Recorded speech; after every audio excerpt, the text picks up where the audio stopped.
Uncover and Elevate is the next evolution of Liberate Your People Pleaser.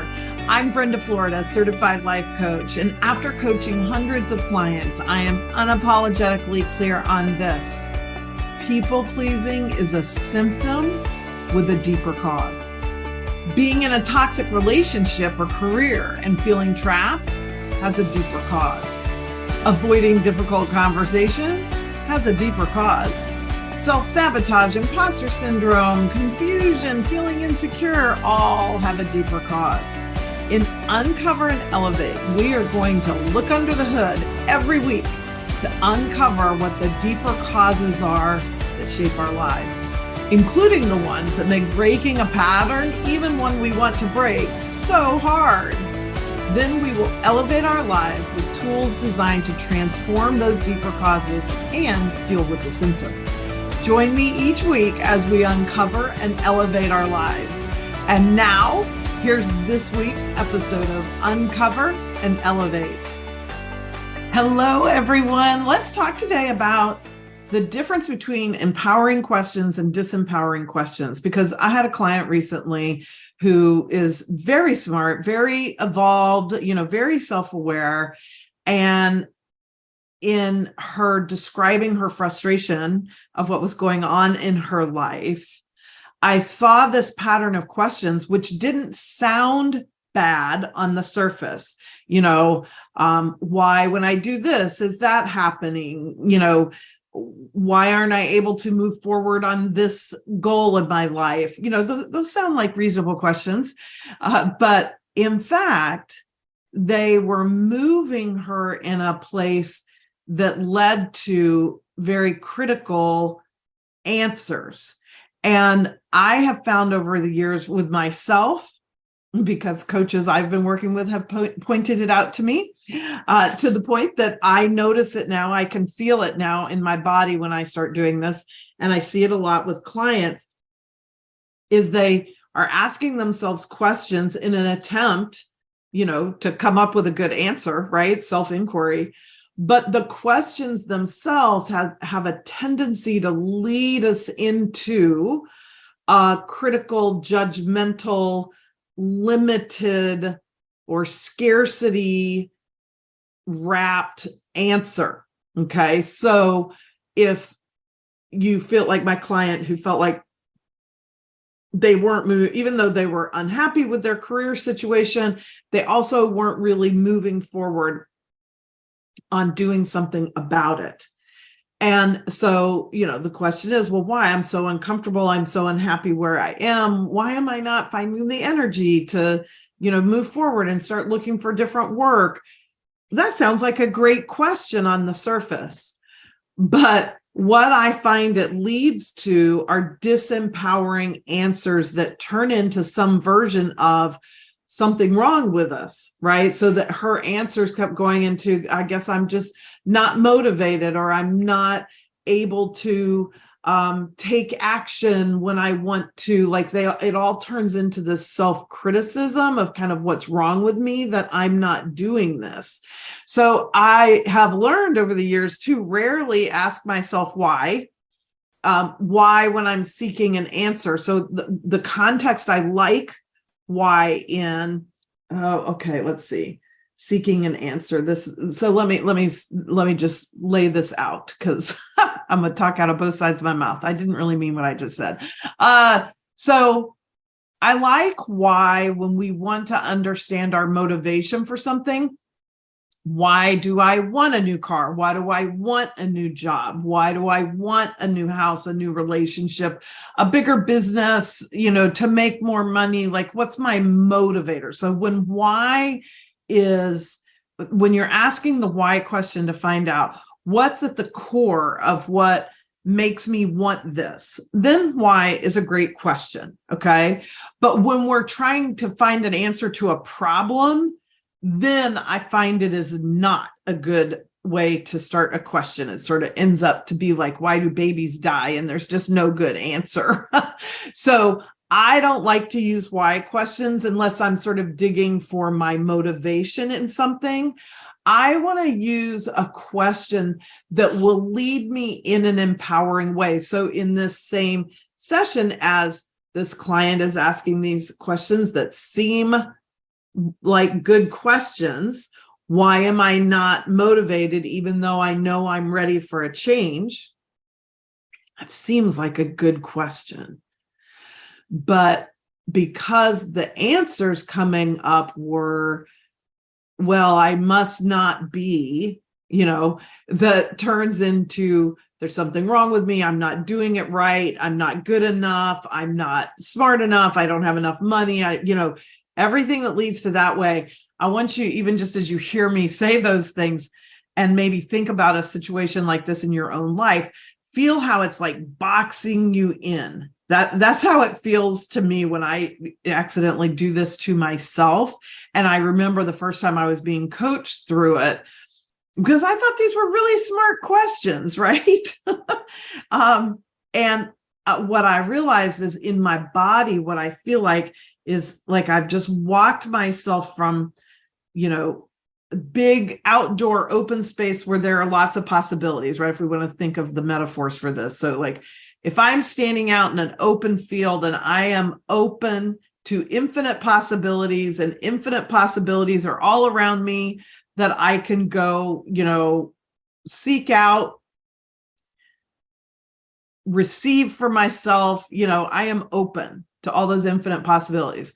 Well, then if I walk myself from that field, like say into my house, now I have smaller access. There's not as much open space. There's not as much possibility. But as I ask myself these why questions, why am I not doing this? Why is this not working for me? The sort of what am I doing? Like in a marketing campaign that falls flat, what did I do wrong? Questions like that all move us into, forget from outside to inside the house, like into the smallest closet of your house, right? Like you just get boxed in, and every answer leads you to something more critical, more limited, more, negative, something that takes away your empowerment. And so that's why I don't like those questions. So in this session, we took, the exact same scenario. She wants to change careers. She's unhappy where she is. She wants to go somewhere else, but she's not really having the energy or seeming motivation, to do something about that. So instead of asking, well, why is that? I just turned the question into what does the you that you are becoming, or that you imagine yourself to be after you have this new career, what does she want to do? How would she handle this? Another question I love when we're any kind of scenario, really, this works. I think of it in big life changes, but you can bring it down to smaller things, is what's seeking to emerge? What is seeking to emerge in me? So that takes us to, what's seeking to emerge? I want to feel more empowered. I want to work in an environment where I'm valued for my skills and talents and abilities. And the place I'm in now, I don't feel that way, right? That would be the contrast to it. So, okay, so that's what's seeking to emerge. So if I can get behind what's seeking to emerge, if I can get the answer to, in the other way that I phrased it, of like, so what is this version of myself that I am becoming, that I'm growing into? What does she want to do about this? There's no wrong answer. So she may want to wait. Like I have something in my own life this way right now that I just feel like I just need to wait a couple weeks before I take action on it. I don't know why. That's just an intuitive, when I sort of seek my inner wisdom instead of that part of me that I'm a big action taker. So any problem that shows up, I want to do something about it. Okay. So you may not be that way. You may have a tendency to not take action. Okay. Doesn't matter. There's nothing better about action takers versus not, it's just that we need to know ourselves. So, But for me, this felt like an odd answer because I'm such a doer. It was like, wait, just sit still, just do nothing for 2 weeks. Okay. So what I am seeking to become, what's emerging for me in this particular project is a weight. Okay. All right. That I can do because that feels, it feels empowering, even though it's not action oriented, because I know I'm following my inner wisdom. Like that's how that feels. If I'm following my inner wisdom, I feel empowered. You know, your question, whatever it is disempowering when it makes you feel worse. Anything that takes you closer to criticism, closer to judgment, closer to any sort of comparing, and finding yourself less than, any sort of not good enough. Whatever questions took you there, those are disempowering questions. It is the question. It is not you. It's the question and how then your mindset responds to that question. So ask yourself a different question that leads you to a place where the answer is not going to be critical. Because when I ask the question, what is seeking to emerge in me or to my client? What's seeking to emerge for you professionally that you're wanting, to go after that you don't have now? Well, she's not going to run through a litany of self-criticisms and self-doubt. That's not a natural answer to that kind of question. It's going to lead her to what she wants, to what she desires, to what would delight her in her work atmosphere. Okay, now we're getting somewhere. This is why, if you haven't checked it out, join me on Tuesdays live on Instagram every week, 12 o'clock Pacific, so 3 Eastern. And I have a show I'm doing called Delight and Desire. And so that whole show is how we can focus on what delights us and what we desire as actually the way, like the way on the path to unapologetic, authentic living, that we will get to our best selves when we follow our delights and our desires. And this question of what's seeking to emerge, or other empowering questions like, who am I becoming? And what would she do in this situation? Those kinds of questions will lead us to that kind of exploration that's like, oh, okay, in my case, for this one particular thing, okay, she trusts herself and the universe enough to just wait, to not take any action right now, to wait. That tells me that there must be some piece of information, or maybe it's a connection I'm going to make, or something, or maybe it's just my bandwidth. Maybe my, inner wisdom always knows. And so maybe it's just that in 2 weeks, I'll have a better bandwidth for it and be able to come at the project from a higher level of consciousness. Whatever that is, I'm not questioning that. I'm trusting it because I can feel how it's coming from my inner wisdom, how it feels empowering. When I am having inner direction, to move, an inner voice, so to speak, that's telling me to move in a certain direction that is critical or heavy-handed or pushing me, or some kind of, well, if you don't get this done by Friday, you're a loser. You've been lazy. That is not your inner wisdom. Your inner wisdom is never going to strike you over the head with a 2x4. It doesn't yell and scream at you. It's not harsh. It's not critical. It's always going to sound like something much more loving, kind, gentle, I'll say, even if it's leading you to a decision that takes you out of your comfort zone. The message to go do that is of a much more kind and gentle nature. It just has a different energy around it.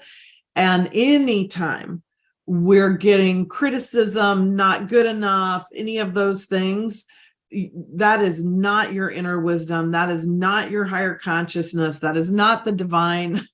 However you want to think of that, that is not it. Because anything that takes us away from feeling how incredibly powerful we are as human beings and how incredibly powerful the universe is, right? Like this power that created everything we know of and all the things we don't know of yet, that energy or that divinity or that energetic power in the universe, whatever your belief system is, that took it from a big bunch of nothing to the big bang of all that we know in creation, that is still happening. That energy is still available. That's why I say, there are infinite possibilities, because there are all kinds of things that are going to be thought of today that no one else has ever thought of, or tomorrow, or in 100 years, because there's always more. There's always another idea. There's always another way to solve a problem. There's always something else, because that is the nature of the universe. Infinite possibility. And so anything that takes me away from my own power, away from my own sense of really knowing and trusting and believing in those infinite possibilities, is not coming from my inner wisdom. That's coming from something conditioned in culture, through your family, a trauma response, any number of things, all the kinds of things I work with people, in one-on-one coaching with, so that we can dissolve those things, disempower those things, and tap into the things that bring us into our power, into that knowing of those infinite possibilities. Infinite responsibilities? That's the opposite of what I want to say. There are not infinite responsibilities. Well, there could be, but I don't want you to take them on. Infinite possibilities. That's what feels empowering. Infinite responsibilities does not. So that's a perfect example of something we can just know that is not true.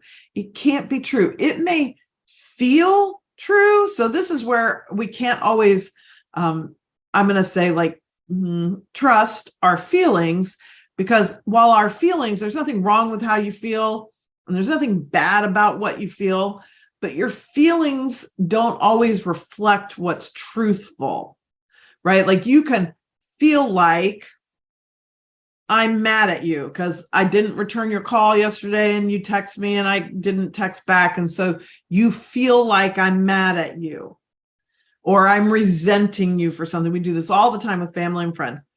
And then when we actually talk, you find out, oh, I was just super sick, or I was super busy, or I was whatever, and I just forgot. Thought I texted you, must have done it in my head, not in my phone, So then all of a sudden it's like, oh, okay, so that feeling that I was mad at you, that wasn't true. Now you felt it. So I'm not arguing that you felt it. We don't want to argue what we're feeling, but we can look at it and say, but does that really represent the truth? And so what I'm saying to you today is that when you feel disempowered, that is not representing the truth.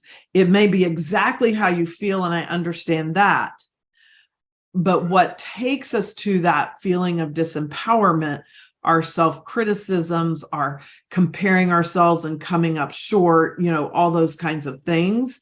And those things are not really true. There is a truth within you that is more powerful than any external circumstance.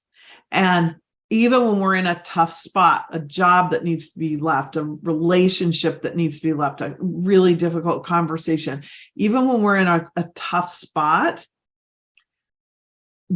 our truth is going to lead us to something that feels empowering. So again, it may be outside of our comfort zone, but it's empowering. When you feel like your questions are leading you into something that feels like you don't have power, then that's just the red flag to me, that can't be what's true for you or what's authentic for you.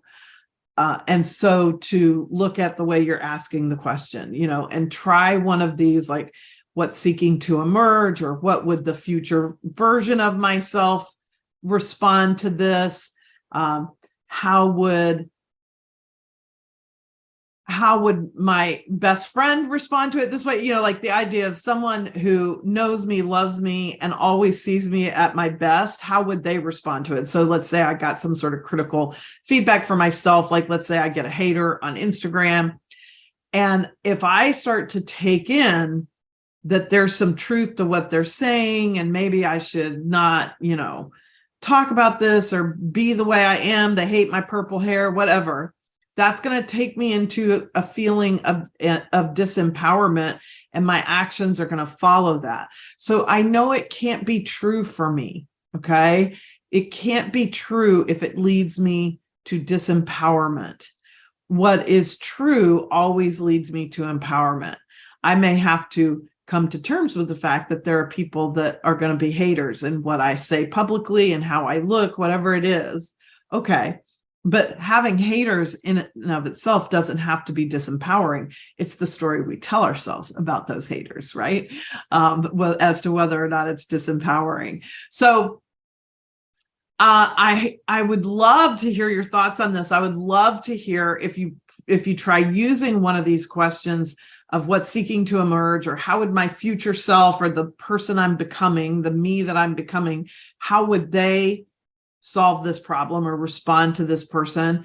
I'd love to hear how that works for you. So always, you can DM me on Instagram at Brenda Florida Coach is who I am on Instagram. You can email me, drop into the show notes. You'll see my Instagram link. You can email me. You can simply book a 15-minute call. Right now, at least at the live recording of this episode, the middle of April, I have a couple openings right now for one-on-one clients. And so this could be the exact right time for you to begin to work with me one-on-one and let me coach you through some of these things. And how, obviously, what I can share with you on a podcast is a lot more limited than what I can do with clients one-on-one. And it was so sweet because just yesterday I got an email from a client, and we haven't worked together for like 5 or 6 years. And she was just gushing about how empowering specifically was the word that she used, and how our work together brought her back into her power. And that is the best compliment of all to me, because that's what I want for every client. That's what I'm showing up for in every session. I don't have an agenda for your life. I'm not invested if you leave the relationship, leave the job, like do the thing. That doesn't matter to me. What I want to do in our time together, the same as I want in even this podcast and the time together that we have here, is to lead you into your own truth, into your own power. We all have things that block us from our truth, from our power. And what I love about the one-on-one environment is the depth that we can go in that. Plus, it's a two-way conversation instead of a one-way like this. But that's why your comments are so important to me. It's the closest thing to two-way on a podcast I can get. If you email me, DM me, whatever, put a comment wherever you're watching this, listening to this podcast, to give me your feedback. Did it make sense? Do you have a question? Is there a topic you want me to cover, or a scenario that you want me to cover in a future episode? Like whatever it is, make this as two-way of a communication as is possible in this sort of platform, because I always love hearing from you. And I hope that you'll start joining me on Tuesdays live on Instagram for Delight and Desire. So with that, I'll wrap it up, and you look at whatever your challenge is right now and put one of these empowering questions over onto it and see what you come up with. I'd love to hear about it. Thank you for joining me for this week's episode of Uncover and Elevate. Check out the show notes for tons of great information and resources, like if you're interested in being a guest on the podcast so we can uncover and elevate an issue in your life, just complete the form in the show notes. You can follow me on Instagram at Brenda Florida Coach. You can work with me one-on-one or get additional information about one of my group or private retreats by completing the form in the show notes. And I would love it if you would share this episode on social and tag me. I'd also love for you to post a 5-star review wherever you get your podcasts. It makes such a big difference and will help others find the show. And I'll be incredibly grateful. This is Brenda Florida, Certified Life Coach, and I'll see you in the next episode of Uncover and Elevate.